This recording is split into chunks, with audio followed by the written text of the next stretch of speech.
welcome to the inaugural show of Behind the Small Business Podcast. My name is Kevin Dandino, your host, and throughout this podcast, really we're going to be focusing in on a wide variety of business owners, small business owners, allowing them to tell their story and explain to you who they are, what their business is, and what it's all about. Today, I'm joined by Doug Compton and Savannah Martin, who are working very closely and the founders and kind of the people running the Centennial State Insurance Agency. So guys, I'm really glad you're here with me today.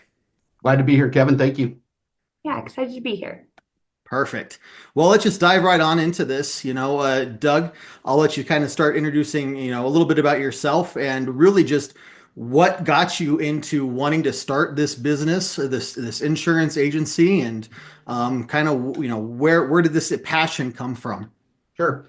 So, Kevin, thanks. I appreciate that. So I've been in business, actually in this insurance industry about 30 years, from claims, state office, corporate side, and actually the Centennial State Insurance Agency that I'm bought almost 9 years ago now was actually an agency that I was handling as a territory manager with Safeco. It was run by Carrie Marsh, and it was the Carrie Marsh Insurance Agency located up in Bailey.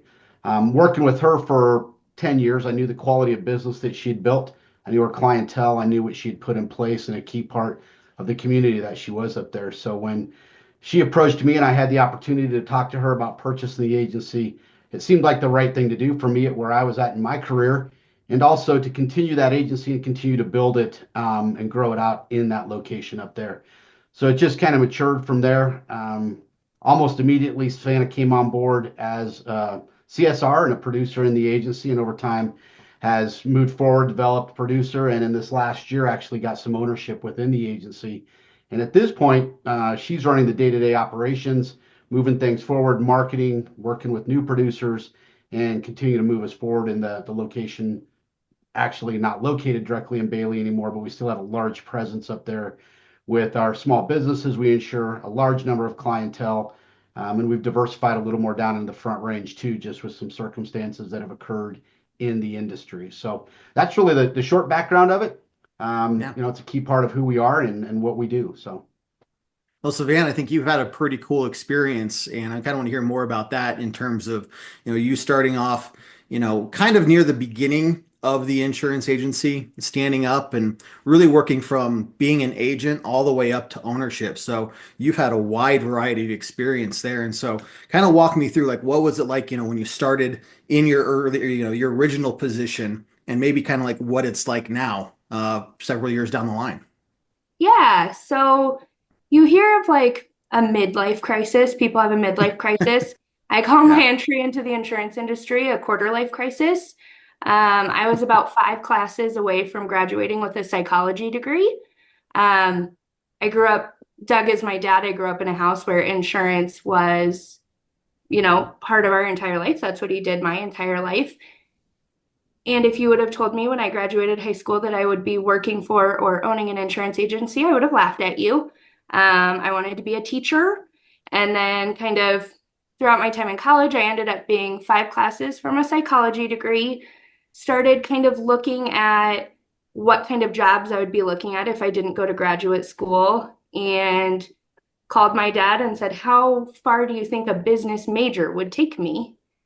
And I did not have a business major. He was like, well, if you're going to start a new minor, what's the major look like? And so with 5 classes to college graduation, I changed my major. And I did that with the intention of finding a job. I asked him, he has a lot of connections in the insurance industry. This was actually before he bought the agency too. He asked, do you have anyone that you could kind of get me in with for an internship, get some kind of experience? I'd only ever worked in a restaurant or customer service type things.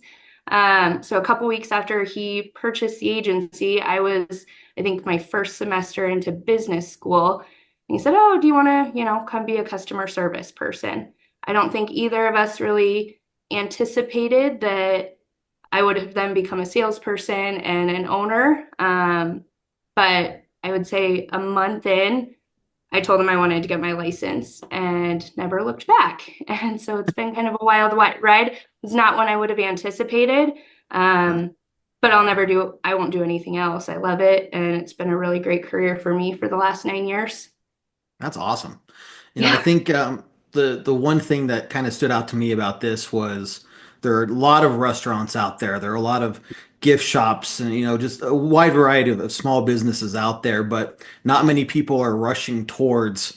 I'm going to start an insurance agency. It's a very, very small amount of people that do that kind of thing. But I think in general, when you're trying to start a small business, there's probably a lot of commonalities that people go through. So, what are maybe some of the experiences that you both had that you wish you had known, then what you know now in terms of starting a new venture, starting this up that you could pass along to other people? So I'll jump in on that. I don't think there's anything I look back on, man, I wish I would have known that. But I think if you're going to take the jump and be an entrepreneur, first you've got to be willing to take a risk. You got to understand that you're putting yourself out there and do it. And then you have to commit to it. You really have to put the time and the energy into it. You have to understand there's going to be failures. You have to understand some of the things you want to do aren't going to work, and you learn from it. And you continue to just push forward and you learn from the mistakes. And usually in the end, if you put the time and the energy in, you get the right people around you and you learn from the mistakes, you can be successful at this, whether it's an insurance agency or any other small business. A lot of the businesses we've worked with are small businesses, and it's kind of that same attitude. It's a lot of startup guys that are going, I'm going to take a chance and I'm going to learn from my mistakes and I'm going to push forward. So but it's very rewarding every day when you get up and it's your business you're going to work for. And as I always say, when I bought the small business and started running the agency, the stress I created was my stress. It wasn't Mm, created by people outside of me, and that was very refreshing for me to get up each day and go, I control my day. So it's been good. right. And it's the same thing for you, Savannah. I mean, you're kind of more in the ownership role now currently. So maybe instead of like, what it took to start something, like what are some of the things that you deal with, now in terms of the ownership role that, you could pass along as advice or just, things that other people, could maybe benefit from knowing or learning. I think for me, it's never just accepting the status quo, and never getting too comfortable. I've been doing this 9 years, and I can tell you the last 12 months have been the hardest of my career, just with Mm, what has gone on in the industry. Um, and we had to pivot, and we've made changes, and we've had to learn and adapt to new systems, and you have to be willing to do that. We lost an employee last year that was our big commercial person, and at the time, I did not like writing a lot of commercial business. Now it's my favorite thing to write. I did a 5 year designation in 2.5 years to learn the commercial business. I did another commercial boot camp.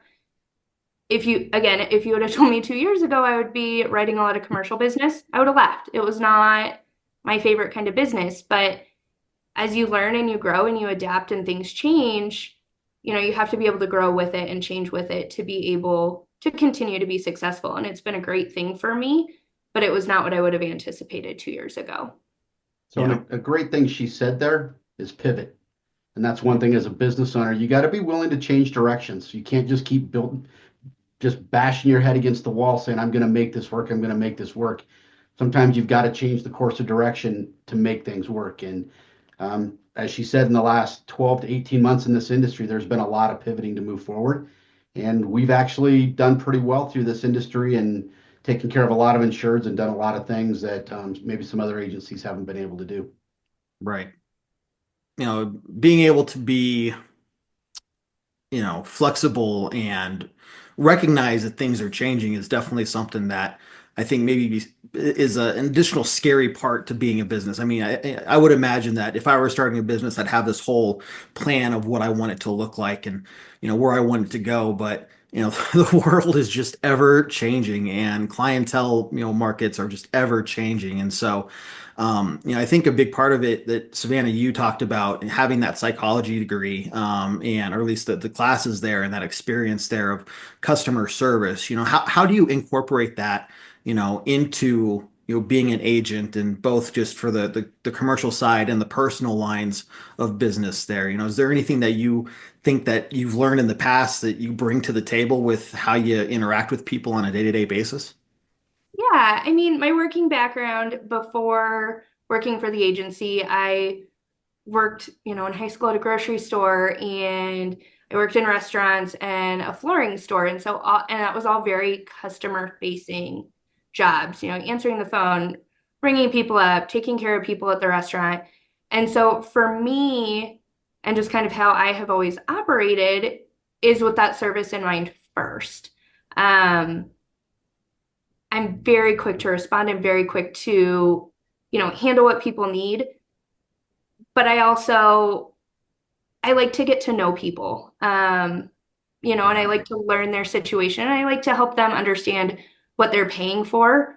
Um, I'm not a salesperson. I'm in a sales job, but I'm not someone that is just there to make the sale. I really do like spending time with people and kind of explaining what their coverages are, because the average person buying insurance, they're not licensed in insurance. They'd be selling it to themselves otherwise. They don't have, the knowledge of what these coverages are. That's our job. And so from a customer service perspective, that was a really big piece for me. And that's why I was hired as a customer service person. Um, because that was my background, and that's kind of been the important part for me moving forward. I've actually won from Safeco Insurance. I've won their Agent of Excellence Award, or Award of Excellence, I think it's called now, 4 years in a row, which is not a Wow. production award. That's a customer service and underwriting award, that you have to be nominated for, and I've won 4 times in a row. Yeah. That says a lot about, you know, y- the mentality you bring to the job. Um, I'll be honest, before I started working in the insurance stuff with you all, my knowledge of insurance was call somebody that's going to give me the cheapest quote, or call someone that maybe I trust an organization like USAA, that I hear maybe they care about people, but really you don't know the person you're talking to on the other end of the line, right? And you don't know if they really have your best interest in heart. And at the end of the day, you sign on the dotted line because you need to be insured, but you don't know much past that, right? So, how do you feel like you overcome that? Somebody calls and they're just looking for insurance or anything like that. Like, what do you do that maybe separates yourself from any of these other agencies or any of these other carriers like USAA, or not to name anyone, or call anyone out. I'm just saying, like, what separates a Centennial State Insurance Agency from other people that you do? Um, in the insurance industry, to be an agent, you have to have a license, and every agent is representing some company. And so this isn't to say, that we are better than USAA, because USAA is a company, not an Hmm. agency. But with us, we're a small business. We are very local to Colorado. Prior to a year ago, we were very local to Bailey. My entire first 8 years of my career was learning how to write mountain insurance, which is different than writing in the Denver market. There's more to it. Sure. That has actually come back at me in Denver, where I've had people tell me that they've never been asked questions that I asked before, like what kind of heat do they have? Because in the mountains, that matters. Sure. Um, it matters everywhere, but it's more of a concern in the mountains. And so someone that knows what they're doing and is willing to spend the time to ask the questions, even when it's not favorable, I'm not going to make up the age of your roof to get you a better rate. I'm going to find out what your actual roof is so that you don't have trouble at claim time. That's a big part for us. And, I've told people before, I may not be your cheapest option because I'm not going to strip things down to get you a price. I'm very cognizant of people's budgets, especially right now, but I am not the agent for you if you do not want to cover your assets appropriately. Mhm. Because I've dealt with fire claims and I've dealt with big accidents, and to me, your insurance is only as good as the accuracy of it. And so that's very important to me as an agent. And we see that that is not always the case in the industry. It really is agent specific more than company specific, I would say. Sure. Yeah, Kevin. So Um, one of the first things I tried to install when I bought the agency was we don't sell on price, we sell on coverages, and exactly. then the price follows. We're going to make sure you're insured properly. We're going to make sure you've got what you need. Then we'll discuss the premium. If you're just chasing a premium, we're probably not the right fit because that's not what we're about. Because in the end, when you have a claim, we want to make sure you're taken care of properly with your coverages. Yep. Yeah, And it's not to say we're not competitive. When I do tell people, I might not be your cheapest option, that's not to say I'm not the most competitive, sure.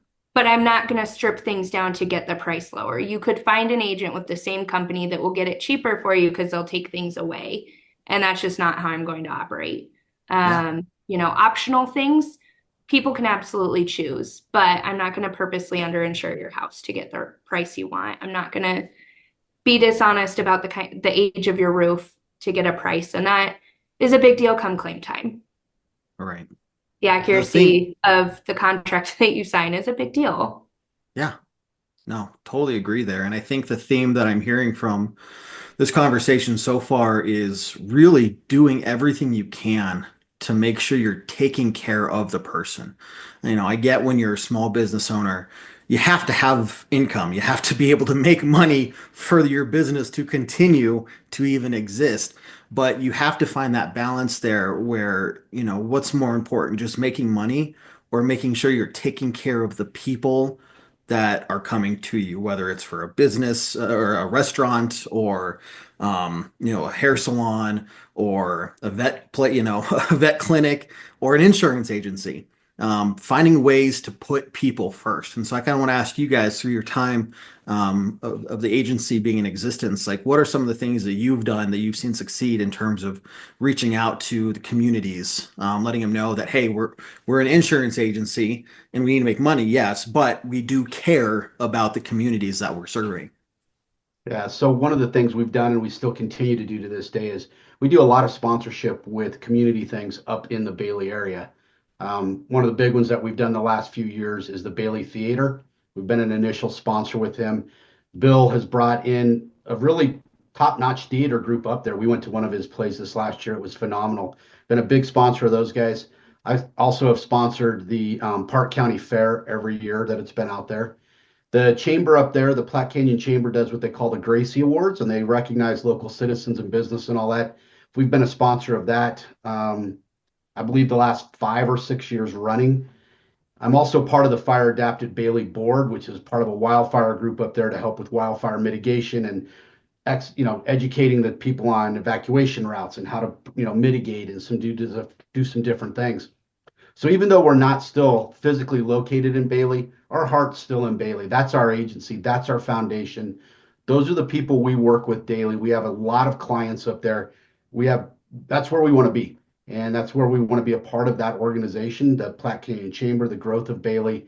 And we want to make sure if there is an event up there, we've got people taken care of properly. So we're still very involved. A lot of sponsorships, a lot of things we do up there to get involved. And, we just kind of work from there. So. We've done coat drives in the past, been part of the food pantry. I mean, we very much care about the community up there. We spoke at an HOA in Conifer this summer, discussing kind of the concerns with insurance in the mountains right now. We stay very, very up to date on what the insurance needs are and what the limitations are. And I'll be honest, I've turned more people away this year than I ever have, or last, 12 months, telling Mhm. people now is not the time to shop for your insurance. If you have this rate, keep it. Right. If you're being non-renewed, we can work with you, but that's something that's important to us too, is doing right by people. Some carriers right now are adding wildfire exclusions, and I can't in good faith offer that to someone if they've got a policy that doesn't include that. Right. So we're very up to date. We understand what's going on there. We know to look for a wildfire exclusion on some policies because that's been our bread and butter for 9 years, and we know that area well. And we care about serving, the community, but also doing right by the people that live there in our business. Yeah. So one thing I'll touch on there, and Savannah's learned the expertise of the mountains, riding wildfires. She understands the policies inside and out. That's really what she does a lot with people in wildfire areas is educate them on the policy they have. And if it makes sense to move to another policy, don't just move because the rate went up, because you may end up giving coverages up or some other things. And she probably's got a better handle on that wildfire, writing a policy in that area than most people in this state. And then I'm very involved behind the scenes in wildfire. I'm on several committees, several things within the state on addressing the wildfire issue, the availability issue in wildfires. So we're all in up there. We're not out of the Bailey area, the 285 corridor, Bailey all the way over to Fairplay to Hartselle. That 285 corridor is big for us, and it's an important area for our market. It's got to be tough maybe not tough's the right word, but it may be surprising to the person on the other end of the phone when you say, look, I'm not going to write you bad business. It's kind of like somebody saying, I'm not going to sell you a bad product. But, one thing that I would encourage any business owner that's listening or anybody that's thinking about opening a small business is to really evaluate, what are you doing to make sure that you're going above and beyond to connect with the people that you're serving, connect with the community, making sure that they understand, I'm not going to just provide bad service to you based off of just, cheapest available price, right? And so, one question I wanted to ask you guys was, what have you seen from incoming or interested business owners who have approached us for, an insurance quote, a commercial insurance quote? What are some of the things they're maybe struggling with right now that, even from the insurance side or just being a business owner side, that is maybe a common theme or common to Colorado specifically or anything like that? I would say the hardest thing in Colorado statewide, no matter where you're located, is going to be property. Colorado we're a weather state. We've got hail, we've got tornadoes on the eastern side of the state, we've got fire. And the Colorado insurance market is trying to adjust for that and trying to figure out what they're doing with that. But so property is hard, even in the Denver area, it can be hard. And that's something that people need to kind of be prepared for. Now, if you're not owning a building or things like that, it's a little different, but it's not with commercial insurance specifically, it's not like an auto policy where you call and you get a quote the same day. Right. It's a little more work, it's a little more time. And so, especially for new business owners, that's something you need to start before you want to operate tomorrow. Being prepared for that, understanding what kind of risk you have for what you do, is important. Being honest with your insurance agent is important, for contractors or things like that.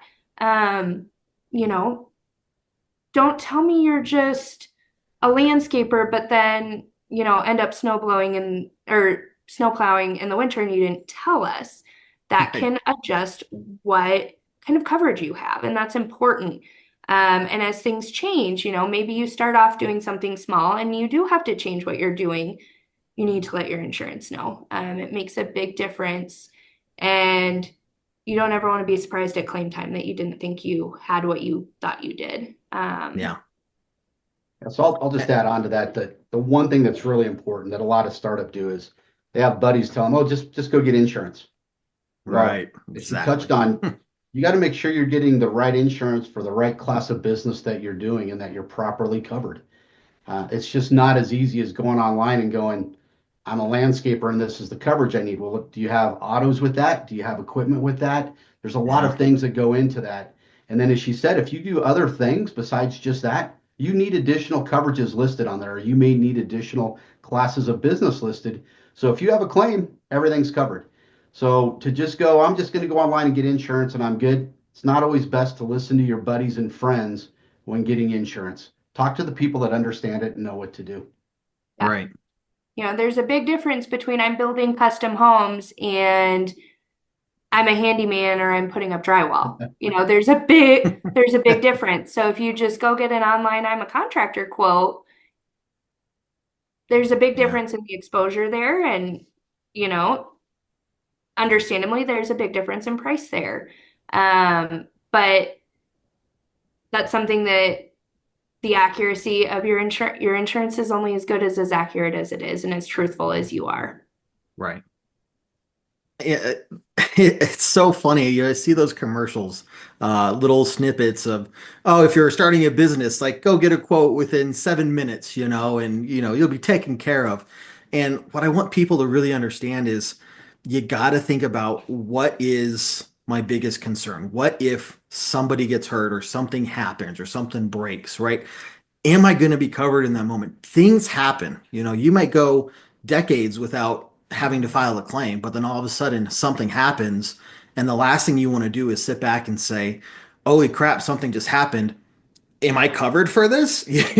Is the person that I got a quote from or got my insurance policy from, are they going to take care of me, right?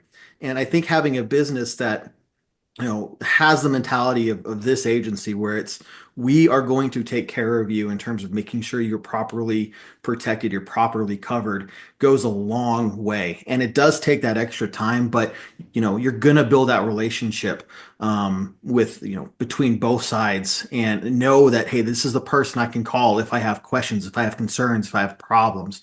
Um, and that just goes a long way for a business owner to give them that peace of mind, not just, oh, I'm covered, but I know that I'm covered properly.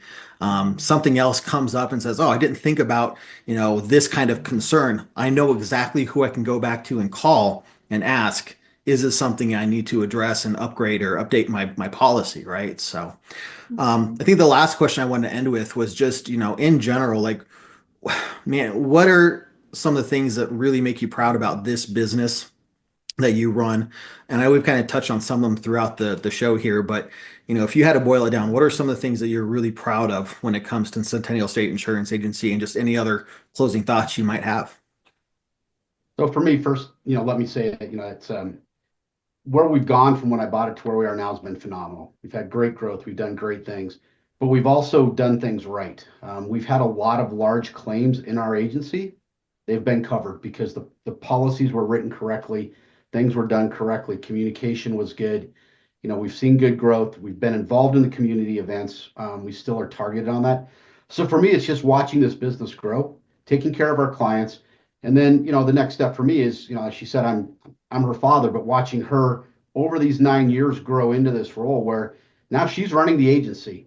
I'm not involved in the day-to-day operations. I'm not a part of that. But Right. watching her, I have all the confidence in the world of her every day in running this business and moving it forward. And what I like is I believe I've instilled in her what I want in a business and how I want to grow this business. And it's with integrity, morals, ethics, and doing things right. And I had a person in our agency a while back that said, if you think you're doing a favor for someone, you probably shouldn't be doing it. And that's what we've adopted in this. We do it right. We're honest. We don't lie to people. If it's a hard conversation, we're going to have it, but we're always honest and straightforward. And so for me, that's really been for me the great thing about what's gone on with this business over 9 years. That's awesome. Savannah, anything from you? I mean, I'm proud of all of it. This was a big leap for me. This was a big, Yeah. life-altering change, what going from a customer service person to now an owner. This has been a big thing and some exciting accomplishments for me over the last, I guess, 4 years about between some of the awards I've won and some of the designations, and I'm really proud of that. Um, but at the end of the day, I think I'm most proud of I treat people the way that I like to do business. When I'm working with people, it drives me nuts to not get a response, and that is something that I am very good at. I'm very good at handling things, getting things done. We lost a fairly large client about a year ago who was leaving to go have his insurance with a friend that had Mm. gotten involved in the industry.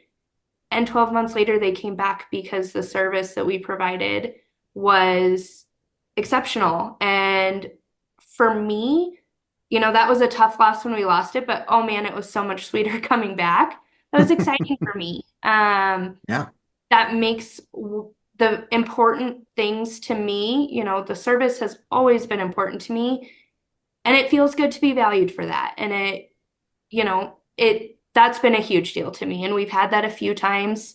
And to be appreciated for that is great. And to be recognized for that is great. Because as a business, I don't like to wait on other people for things I need. And, with businesses, you need certificates of insurance. It holds you up if you have to wait a week for it. And so that's something that we value. And it's nice to see that that's noticed by our clients as well. Yeah. Well, it's been a great conversation, guys. And for everybody listening, whether you're, like I said, a current business owner or you're thinking, maybe I want to open my own business, stick with us through this podcast. Like I said, we'll be interviewing a wide variety of business owners, getting their perspectives on, their story, their backgrounds, things they've learned, things they've done, and really think about what can I do to make this better? What can I do to make myself stand apart? And I think a lot of it boils down to how you treat the people that you're serving. So that was a big point from today. And so, Doug and Savannah, thank you very much for joining me. It's going to be a great podcast moving forward. I'm sure we'll have you on at another point to maybe, talk more about things going on that you've experienced or just updates in the industry or anything like that. But seriously, thank you both for your time. Thanks, And Kevin. I thank you so appreciate much, it. Kevin. Awesome. You all take care, and we'll see you next time on Behind the Small Business.